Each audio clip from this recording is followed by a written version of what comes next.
There are a lot of people in our country that basically need our protection. They need looking after. Mentally vulnerable, physically vulnerable, old, children, you name it, they need looking after. If you agree with that, subscribe to the channel and let me know what you think about it.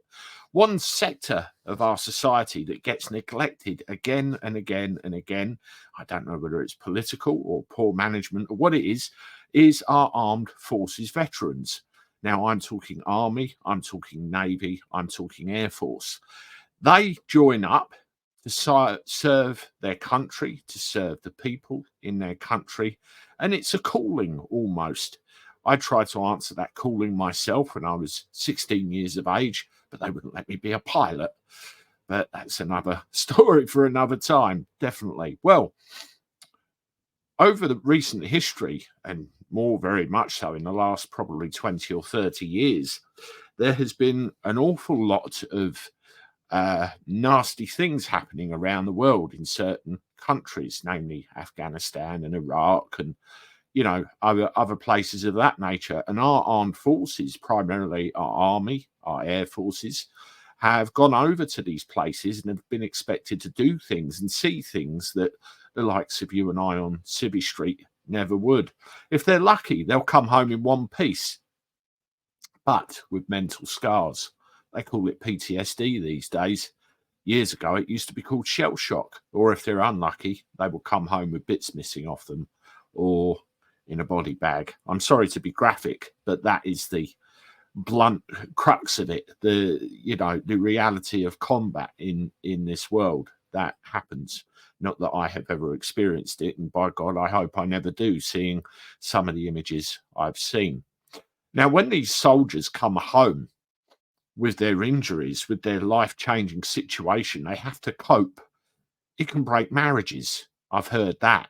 It can end lives. I've heard that. The whole thing is horrific. And where is the support for these veterans? There are a lot of charities out there, some good, some bad, and they get the help from them. But there is a thing called a war disablement pension. So if you go and serve your country and you are injured or you have deep-rooted psychological problems because of your service, you can apply for what is called a war disablement pension, or what's more commonly known as a war pension. I've spoken to two veterans over the last 48 hours, one of which gave me a verbal explanation of their experience. They said that they were in a situation overseas which involved what we refer to as an IED, or improvised explosive device, that went off. The net result was injuries were sustained, things happened, and you're out of the army on Civvy Street, PTSD and all the rest of it. Well, when this individual went to claim a war pension, which they were rightfully entitled to, in my view at least, there were difficulties, there were problems, and it wasn't straightforward. And right at the 11th hour, so to speak, what they ended up doing, they managed to track down a couple of witnesses from the unit which they were a part of who could corroborate what actually happened.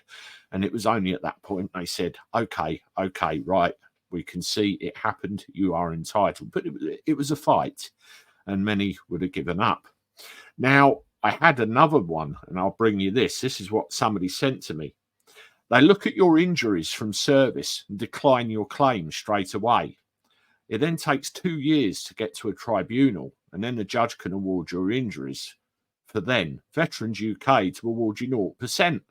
You then spend another 2 years waiting on another tribunal, so it can be 5 years till your claim's processed correctly, and a waste of everyone's time.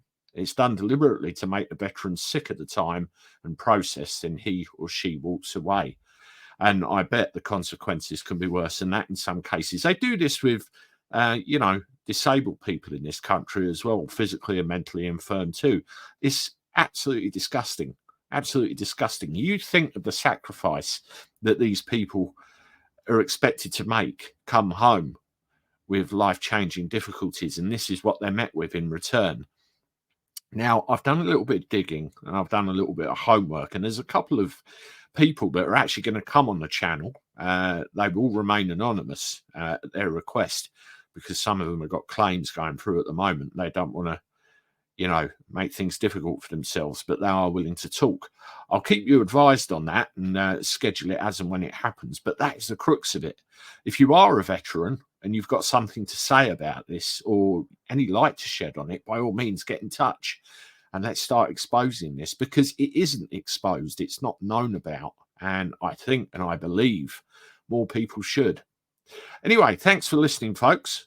Don't forget, hit the like button, share this everywhere. It's so important. If you want to watch another one of my videos, you can do that on there. I look forward to talking to you again soon. Toodaloo.